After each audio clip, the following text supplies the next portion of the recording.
ជំរាបសួរពុកម៉ែបងប្អូនទាំងអស់គ្នាចាហើយក៏អរគុណដល់អតិថិជនចាស់ថ្មីអរគុណដល់មិត្តភ័ក្តិរបស់នាងខ្ញុំដែលបានធ្វើការបញ្ជាទិញនៅពេញ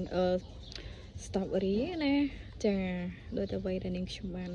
ផុសនៅលើបណ្ដាញសង្គមហ្នឹងហើយមានការ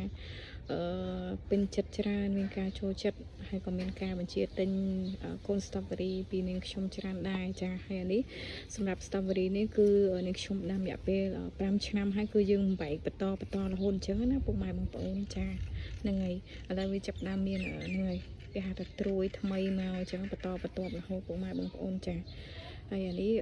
មានផ្កានិយាយទៅមានផ្កាបន្តរហូតចឹងពុកម៉ែបងប្អូនចាហ្នឹងហើយផ្កានេះផ្លែវាហើយនេះខ្ញុំក៏អត់ទាន់បានធ្វើការប្រកាសតាក់ទងជាមួយនឹងផ្លែផ្កាដែរចឹងណា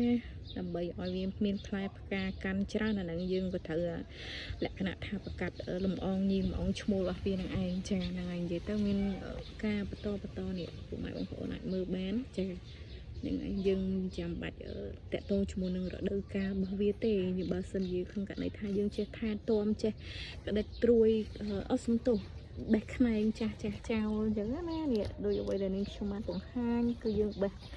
បែបនឹងចោលនេះអង្គខំហ្នឹងគឺយើងបេះចោលអស់មកនឹងហើយបន្ទាប់មកដើម្បីឲ្យដើមវាស្រឡះអាចថាខ្យល់ចេញចូលអាចថាស្លឹករបស់វាលើនេះគឺវាអាចចង់និយាយថាវាស្រូបយកពន្លឺព្រះអាទិត្យបានគ្រប់គ្រាន់ចំដើមរបស់វាអញ្ចឹងណាហើយយើងក៏ត្រូវតែបន្ថែមជាមួយនឹងជីទឹកជីគោកហ្នឹងហើយដើម្បីឲ្យដើមរបស់វារឹងមាំក៏ដូចជាមានផ្លែផ្កាច្រើនអញ្ចឹងពុកម៉ែបងប្អូនចាហើយហ្នឹងហើយយើងអាសាថែទាំទៅសម្រាប់អ្នកដែលគាត់ឆ្លាញ់ខាងការដាំដុះឆ្លាញ់ខាងសួនតូចតាចអីហ្នឹងយើងទៅមានសួនបន្លែផ្ទះយើងអញ្ចឹងទៅហ្នឹងហើយនេះចាប់ដើមមានខ្នែងហើយហ្នឹងហើយអាចមើលនៅក្នុងវីដេអូរបស់នាងខ្ញុំបានហ្នឹងហើយចាហើយក៏អរគុណសម្រាប់ការគ្រប់គ្រងកន្លងមកពុកម៉ែបងប្អូនចាអរគុណ